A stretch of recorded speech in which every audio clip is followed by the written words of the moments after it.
Breaking news political circles లో ఇప్పుడు ఒక్కటే చర్చ. పవన్ కళ్యాణ్ వారాహి డిక్లరేషన్ లో ఏముంది? దీనిపై అందరూ చర్చించుకుంటున్నారు. ఆ డిక్లరేషన్ మొత్తం 3 భాషల్లో విడుదల కానున్నట్లుగా తెలుస్తోంది. తెలుగుతో పాటు హిందీ, ఇంగ్లీష్ లో రిలీజ్ కానుంది. రేపటి తిరుపతి సభలో డిక్లరేషన్ ను పవన్ ప్రకటిస్తారు.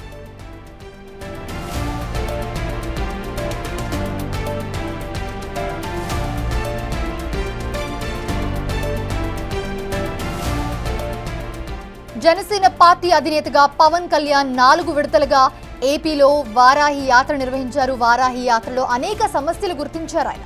అయితే సనాతన ధర్మ పరిరక్షణే ప్రధాన అంశంగా డిక్లరేషన్ ఉండనుందని తెలుస్తోంది.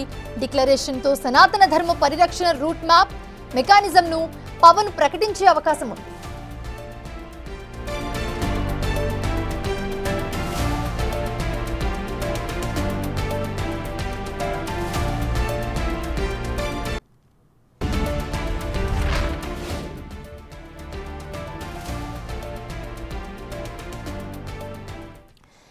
రైట్, ఇదే అంశానికి సంబంధించి మరిన్ని అప్డేట్స్ మా అసోసియేట్ ఇన్పుట్ ఎడిటర్ గణేష్ అందుబాటులో ఉన్నారు. మనకి ఆయన అందిస్తారు. గణేష్, ప్రస్తుతం చూస్తున్నాము, ఇప్పుడు చూసుకుంటే ప్రెసెంట్ ఒకటే చర్చ నడుస్తుంది. వారాహి డిక్లరేషన్ లో ఏముంది? ప్రెసెంట్ మనం విజువల్స్ లో కూడా చూస్తూ ఉన్నాము. సో ఏముంది, ఏంటి, దీనికి సంబంధించి మీ దగ్గర ఉన్న అప్డేట్స్? ఇప్పటివరకు తిరుపతిలో డిక్లరేషన్ ఏదైతే ఉందో దాని తర్వాత అతిపెద్ద చర్చ అనేది ఇప్పుడు వారాహి డిక్లరేషన్ నడుస్తుంది. జనసేన పార్టీ అధ్యక్షుడు మా AP deputy CM Pawan Kalyan రేపు తిరుపతిలోన ఒక భారీ సభ నిర్వహించబోతున్నారు. దాంట్లోన వారాహి డిక్లరేషన్ అనేది ఇవ్వబోతున్నారు. ఇప్పుడు డిక్లరేషన్ ఏముండబోతుంది అనేది అతిపెద్ద చర్చగా కనిపిస్తుంది. తెలుగు, హిందీ, ఇంగ్లీషు 3 భాషల్లో ఈ డిక్లరేషన్ విడుదల చేయనున్నట్టు ఇప్పటికే జనసేన పార్టీ తన అధికారిక వెబ్సైట్లో పెట్టింది. మరోవైపు ఆ పార్టీకి సంబంధించిన పిఆర్ డిపార్ట్మెంట్ దీన్ని విడుదల చేసింది. అంటే ఏముంటుంది అందులో, ఏమి ఉండబోతుంది, దీనిపైన ఈ వారాహి డిక్లరేషన్ ఉంటుందనేది ఇతిమితంగా వాళ్ళు సీక్రెట్ మెయింటైన్ చేస్తున్నా ఇందులో అనేక అంశాలు ఇమిడి ఉన్నాయనేది ఒక స్పష్టంగా మనకు తెలుస్తుంది. ఇప్పటికే ఆయన ఏదైతే లడ్డూకి సంబంధించిన ఇష్యూలో తిరుపతి దేవస్థానం లడ్డూకి సంబంధించిన ఇష్యూలోన ప్రాయచిత్త దీక్ష అనేది నిర్వహించారు. అటు తిరుమల వరకు చేరుకున్నారు. పాదయాత్ర పైన నడక మార్గంలో స్వామివారిని దర్శించుకున్నారు తన 2 బిడ్డలతో పాటు. ఇంత జరిగిన తర్వాత రేపు తిరుపతిలోన కిందనైనా ఒక భారీ బహిరంగ సభగా వారాహి సభ నిర్వహించబోతున్నారు. వారాహి సభలో ఈయన ఆ దీక్ష అనంతరం ఆయన ఈ వారాహి సభలోన వారాహి డిక్లరేషన్ అనేది పెట్టబోతున్నారు. ప్రధానంగా డిక్లరేషన్ ఏముండబోతుందనే చర్చకి దారితీస్తున్న నేపథ్యంలో ఖచ్చితంగా వారాహి సంబంధించిన ఈ డిక్లరేషన్లో రేపు తిరుపతి సభలో ఆయన ఏదైతే సంబంధించిన అంటే సనాతన ధర్మ పరిరక్షణ సంబంధించిన ప్రధాన ఎజెండాగా ఈ వారాహి దీక్షలోన ఆయన వారాహి ఎజెండాగా మరోవైపు వారాహి డిక్లరేషన్ ఉండబోతుంది. అంటే ఖచ్చితంగా అది సనాతన ధర్మ పరిరక్షణకు సంబంధించి ఆయన ఇప్పటికే అనేక సభల్లో మాట్లాడారు. మరోవైపు ఈ మధ్య తిరుపతి లడ్డూకి సంబంధించిన గీకి సంబంధించిన విషయంలో కూడా ఆయన సనాతన ధర్మ పరిరక్షణ అనేది ప్రధానంగా కావాల్సిన అవసరం ఉందనేది పెద్ద ఎత్తున చర్చ జరిగింది.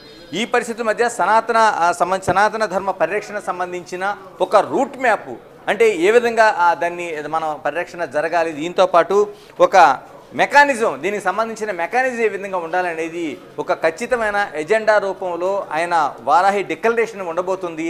అందుకనే ఆయన దీన్ని ప్రధానంగా జాతీయ స్థాయిలో వెళ్ళేలాగా, అంటే అటు బీజేపీ కూడా ఈ 3 పార్టీల సమూహంగా ఆంధ్రప్రదేశ్లో పరిపాలన సాగుతుంది కాబట్టి దీనికి సంబంధించి హిందీలో కూడా వారాహి ఆ డిక్లరేషన్ ఉండబోతుంది. మరోవైపు ఇంగ్లీష్లో కూడా డిక్లరేషన్ ఉండబోతుంది అనేది స్పష్టమవుతుంది.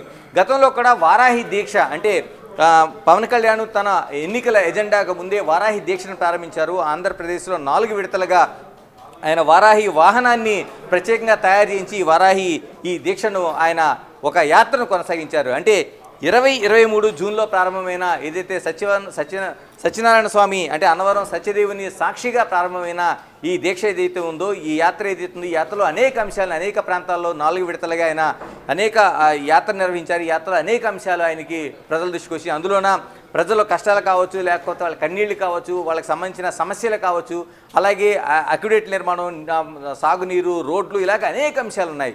ఇందులో ఆయన ప్రధానంగా ప్రస్తావించిన అంశాల్లోన కీలకంగా కనిపిస్తున్నది 290 దేవాలయాలకు సంబంధించిన జీర్ణావస్థ కావచ్చు, వాటికి సంబంధించిన హోదా కావచ్చు, ఈ అంశాన్ని ప్రధానంగా ఆయన అనేక సందర్భాల్లో వ్యక్తం చేశారు.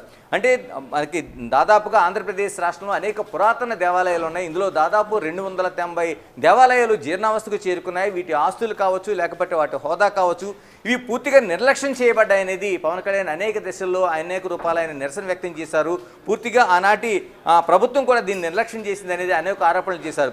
ఇప్పుడు ఈ మధ్య కూడా లడ్డు వివాదం జరిగిన సందర్భంలో కూడా తను ఏదైతే ఈ ప్రాయశ్చిత్త దీక్ష ఉందో, ఈ దీక్షలో ప్రధానంగా లడ్డు కోసమే కాదు, గతంలోన జీర్ణావస్థకు చేరుకున్న 290 దేవాలయాల హోదాకు సంబంధించింది కూడా తన ప్రధాన ఎజెండా కాబోతుందనేది పవన్ కళ్యాణ్ స్పష్టం చేశారు. ఇందులో ఇప్పుడు రేపు జరగబోతున్న సభలో ఖచ్చితంగా ఏదైతే హిందూ ధార్మిక సమస్యలకు సంబంధించిన మరోవైపు పీఠాధిపతులు కావచ్చు, గురువులు కావచ్చు, ఇలా మఠాధిపతులు కావచ్చు, వీళ్ళందరితో కూడా ఏ విధంగా జరగాలి, అంటే ఏదైతే సనాతన ధర్మ పరిరక్షణ ఏ విధంగా ఉండాలి దానిపైన ఒక ఎజెండాగా ఇది ఉండబోతుంది. వారాహి డిక్లరేషన్ కూడా ఇందులోనే ప్రధానమైన అంశంగా ఉండబోతుంది. దీని కారిడార్ కావచ్చు, దీని రూట్ మ్యాప్ కావచ్చు, దీనికి సంబంధించిన ఏదైతే మెకానిజం కావచ్చు, వీటన్నిటిపైనే ప్రధానంగా చర్చ జరగబోతుంది. ఎందుకంటే పవన్ కళ్యాణ్ ఉన్న ఈ పార్టీ ఏదైతే ఉందో, ఈ పార్టీలో ఉన్న ప్రధానంగా ఈ అంశాన్ని తీసుకోవడం అనేది అతిపెద్ద చర్చగా కనిపిస్తుంది. జనసేన అనేది అంతకుముందులో ఉండే రూపం కంటే ఈ సభ తర్వాత, తిరుపతి సభ తర్వాత దీని స్వరూపం మారబోతుంది. ధర్మ పరిరక్షణ వైపు, అంటే హిందూ ధర్మ పరిరక్షణ కంటే ఇది సనాతన ధర్మ పరిరక్షణ వైపు ఆ పార్టీ అడుగులు వేస్తుండడానికి ఒక నాంది ప్రస్థానంగా ఈ సభను మనం చూడాల్సిన అవసరం ఉంది. Right, thanks for the updates Ganesh.